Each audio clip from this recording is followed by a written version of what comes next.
High guys, welcome back to my new blog. सकाळी उठले, आंघोळ वगैरे उरकली, सब्जाचं पाणी भिजत टाकून ठेवलं होतं, रात्रभर ते पिऊन घेतलं.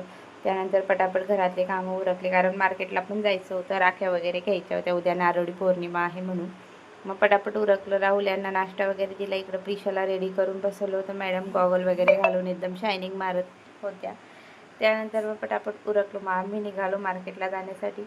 इकडे बघा, माझी प्रिशा गॉगल वगैरे घालून मस्त आयटीत चालत आहे.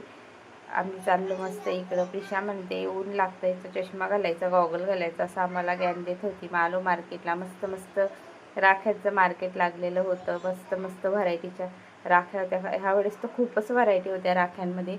त्यामधून एक चूज केलं आणि घेतलं पटापट. राख्या घेतल्या. त्यानंतर मग स्वीटच्या दुकानात आलो. तिथून मस्त स्वीट घेतलं, पेढे वगैरे घेतले, उद्यासाठी सेलिब्रेशन घेतलं विधीसाठी. त्यानंतर प्रिशाला थोडी कॅडबरी वगैरे घेतली. त्यानंतर आम्ही आलो घरी. मग डाळिंब होते, 1.5 किलो डाळिंब घेतले होते संडेच्या दिवशी. मग ते सोलायचे राहिले होते, मग ते निवडले, डाळिंबचे दाणे वगैरे काढले. खूप कंटाळा येतो बाबा ते डाळिंब वगैरे निवडायला. मग नंतर दुपारच्या टायमाला जेवण वगैरे उरकलं.